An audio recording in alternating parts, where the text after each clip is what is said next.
Good morning, everyone. We're going to get started. My name is Dean Mazzarola, Mayor of the City of Leominster, and my neighborhood. How lucky we are to be here today. And I don't know whether the bells have gone off already or not. They have. So that means it's official. J-Lo, you want to just hang on to us? Thank you. So we'll begin our ceremony with our national anthem. I thought somebody found one.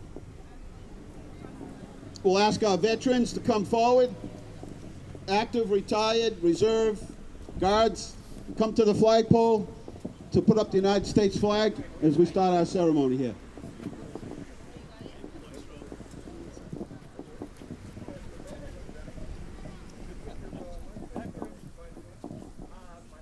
Veterans, please come forward. Where are you? There you go, guys. Come on up to the flagpole. We'll bring the clips down. Bob?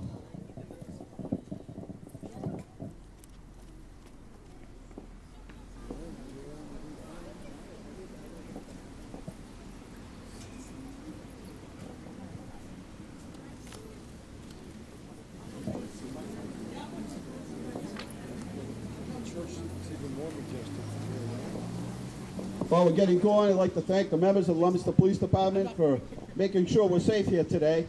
Gets a little busy on this street. Thank you. And patrolling and keeping all of our parks safe all of the time.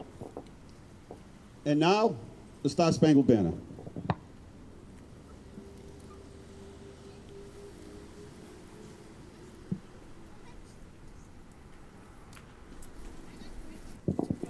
Alan, do you want to take a stab at it? The national anthem? That would be much better than listening to somebody on YouTube. Come on, Alan. I didn't realize you were here. Are you kidding me? Alan just retired from the post office. Very few people know that. He was active military and a captain. So, Captain, if you would bless us, please. If not, I know you'll do a great job.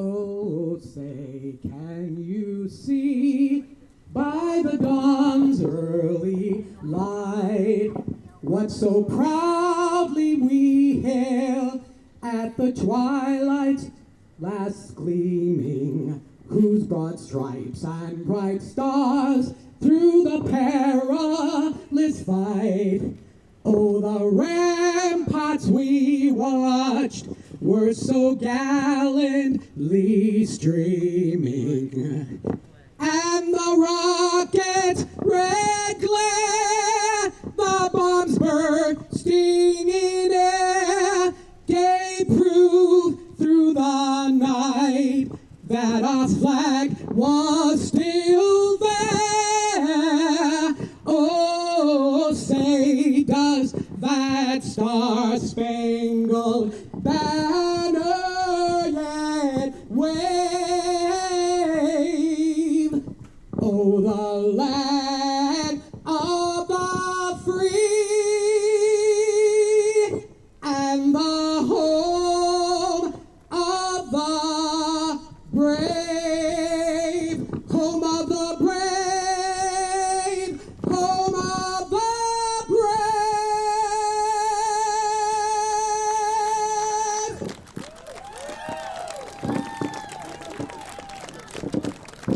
How's that for not even knowing he was going to sing this morning, huh? Pretty good. Well, kids, practice up, because that was good. Thank you, Captain Allen. Thank you. So good morning. We're here to just kick off the opening of the park. There are a lot of people to thank, but we're not going to even take an attempt at that. Where'd J-Lo go? J-Lo, where are you? You're drifting off on me here. Thank you. We want to thank, this is the former Wilmette property. Mr. Wilmette and Mr. Wilmette and the family lived here. We were able to purchase this through the estate with the help of the Gelinas family. We thank them for their support in being able to secure this property. We weren't sure we were going to be able to do that, and this was always something we had a vision for as a park. I will tell you, it is important that we raise the flag here today for a whole lot of reasons. This is the melting pot. French Hill, as we call it, is truly the melting pot for everybody, for all immigrants that came here to this country, not just Italians or French or Irish, but Latino, people from Uruguay, and so many others that have come here to make this their home. And so we have this beautiful church aside of us. And at one time, it wasn't such a safe neighborhood, and people had a bad perception about French Hill. And a lot has changed, and now we have this beautiful park. But a lot of that help came from the people who live here, who didn't give up, didn't say, I'm going to sell my house and get out of this neighborhood. We didn't have a police department that said, we're going to let the thugs take over. We had a community that said, it'll take us some time, but if you're a little elderly woman and you live on 10th Street and you want to walk to church on Saturday afternoon to catch Mass, you're going to be able to walk to church and catch Mass. And we raised the flag today because of so many of our veterans who served came from this neighborhood. In fact, out of all the white crosses that are at our celebration on Friday night for Memorial Day, 5 lived right in this neighborhood. Jonathan Roberge's family came from this neighborhood. Private Dufresne's family, and his remains were discovered after he was lost in war in World War II. So symbolic is the flagpole so close to the street in the center of this neighborhood, not far away from this beautiful steeple and beautiful church. And it's really the people that make this neighborhood. And so I just want to say, we purchased the land through the Park Grant Program. Wendy Weeks is the grant writer for the city of Leominster. She performs miracles for us. And I know it's a team effort, but she's our leader when it comes to these. This is a redevelopment of the 3rd Street Playground, Phase 1. The furniture came, we call it furniture, but benches and everything, and it was supposed to be bolted to the ground. Not that we're worried that people are going to like run off and have them in their living room, but just that that's the way the spec was written, to have them bolted down, and they didn't come in that way, so it'll take a couple more weeks, but you'll be able to come here and enjoy it. Phase 2 is on the way, including fence between the church and the park, and eventually this will go all the way through to Spruce Street. We also hope to feed off of what the Spanish Center has done, Nettie, and build a community center between 3rd, Wells Court, and this park, and make it all inclusive. We'll create a complete recreational campus, and I had a picture I took, and it was on my cell, and I posted it this morning. And there's a tradition down here in French Hill, and that is we played in the street. Street hockey came from kids playing in the street, literally street hockey. And then they built the Milex Center over there and added the street hockey center after we used to play in the streets.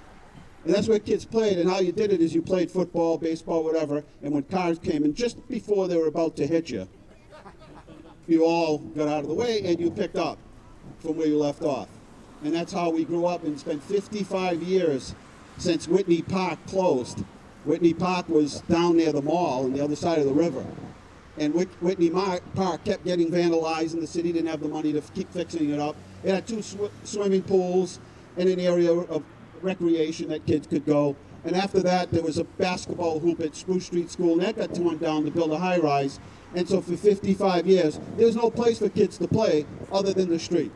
And so today, with all of your help, everybody's cooperation, we now have an area where kids can come and play, and it doesn't have to be the street.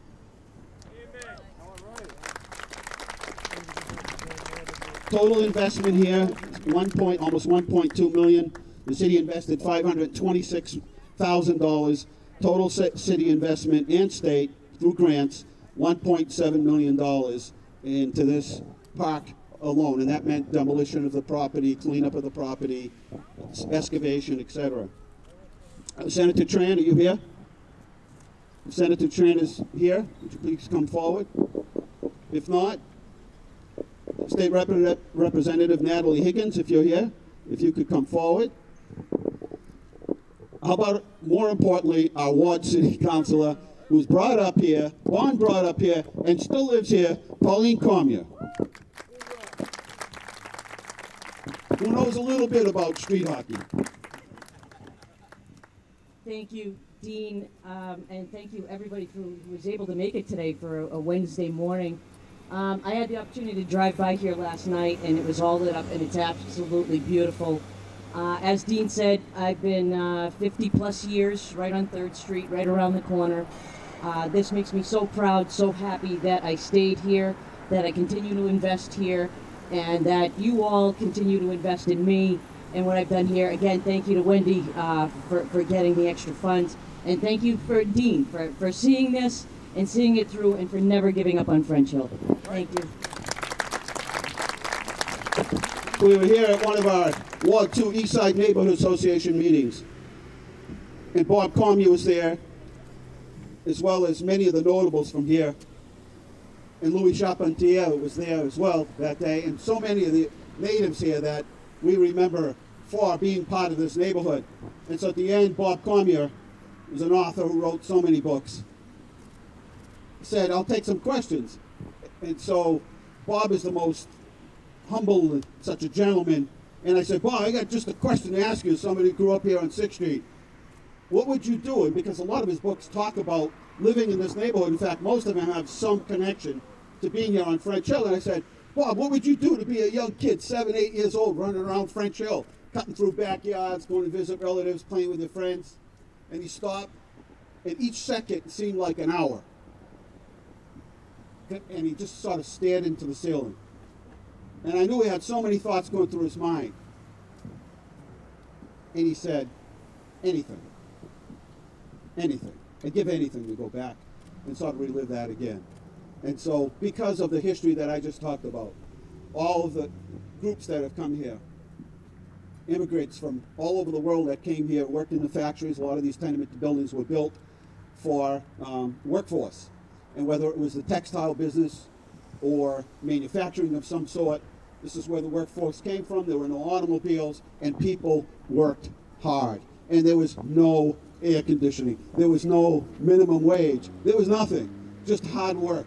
French Canadians coming from Canada and coming here as a great workforce who came here and were incredible carpenters.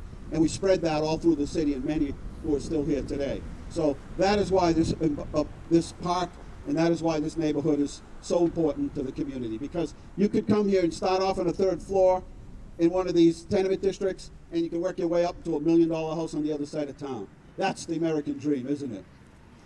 Anyway, thank yous to the State Office of Office of Energy and Environmental Affairs, our DPW crews, Parks Departments. Andrew Leonard's here. He's an incredible designer. Andrew, I know you're here. Raise your hand. This guy's got such vision, because we sit with Andrew and say, Andrew, this is what we want. This is what we want. And he somehow or another comes up with it and puts it all on paper so we can understand it.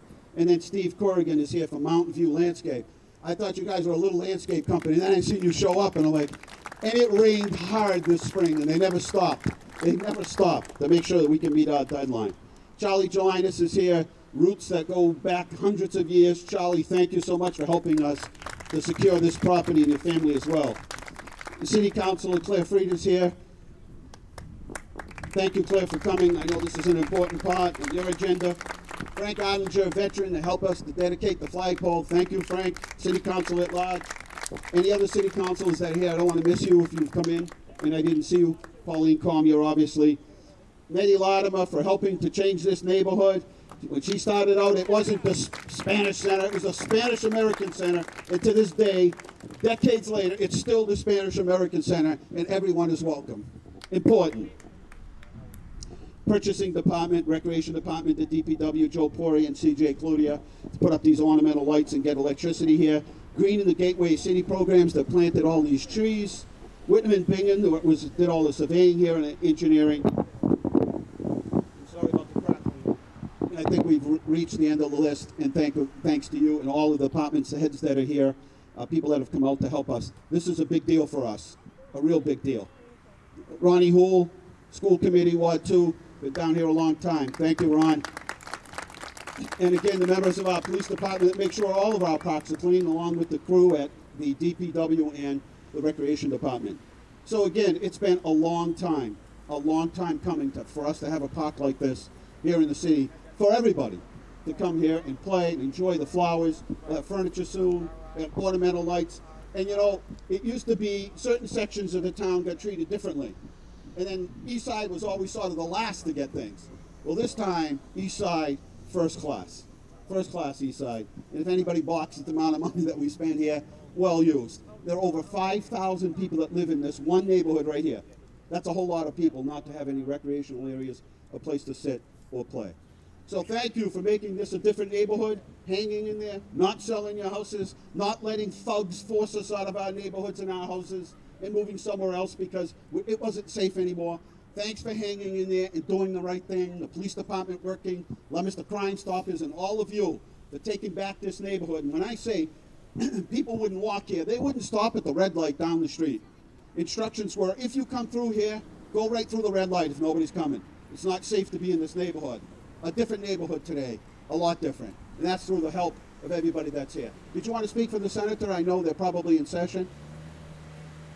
Did you want to give greetings from the senator? Come on up. You're never shy about a microphone. Don't be shy today. Also, at the end of this, Fidelity is here today. Fidelity Bank is here, and they bring Frosty Flyer. And I want to tell you how important Frosty Flyer is. I said this morning. When you're a kid, you went out and got bottles. You collected bottles, and you got 2 cents for a bottle. So you and your friends went out. When you had enough, you went and got a popsicle. So you went to Bobo's or Cina's or Martin's, and you reached in and you hoped there was either a banana one or root beer. Chances are root beer were all gone, so you settled and you kept picking through until you found the next best one. But what you would do with that one popsicle is you break it in half and share it with your friends. Well, Fidelity's here today. You don't have to break anything in half. They come with the full size. Anyway, greetings. Thank you, Mr. Mayor. Good morning, everyone. On behalf of Senator Tran, he regrets he can't be here. He is in Boston. They're in the middle of session and budget and everything, working hard to continue the funds coming into the district. Thank you so much for everyone in the city of Leominster, all the businesses that helped, the mayor, for seeing this project through. It's just a beautiful, beautiful place. And I agree with you 100% that now everyone can walk around this area. And it was true that it was like the forbidden area to close your eyes and drive through and hope for the best. And what a great, great asset to the community and to the district, and we appreciate it. Thank you. All right. So thank you. It's impossible to thank everybody, but I'm thanking everybody that's here today because there are so many people that play such a vital role. I'm just sort of the person with the mic in front of me, but there are so many people, and people have been so anxious, and kids especially, for us to take the fence down so they could play. And just a couple weeks ago, I drove down 5th Street, and as I approached the kids playing in the street, I thought, how fun is this? It's still a tradition to be able to play in the street, but now there's a park to play as well. But it's such a cool thing to think that as we were talking to Tara's relatives, and we were talking about street hockey and how ice hockey was so important to them, I said, but street hockey started right here. And it started in the streets, literally. So thank you all. Enjoy this neighborhood. This is yours. This park belongs to you. Thank you for coming. And if you choose to split your popsicle with somebody today, it's very poetic, very romantic, very friendly, but that's your choice. Full size over there at Fidelity. And again, Captain Allen, retired from the post office. Thank you. For anybody, just pick somebody out in the crowd and ask them if they could sing the national anthem. That's pretty good. So we'd like to get a picture of all our veterans right here. Bruce, we'd like to have you included, so I can use your camera to take a picture, but if you don't mind standing next to our flagpole, we would appreciate that. Thank you all. Let's get an ice cream and have some fun. Throw a ball around.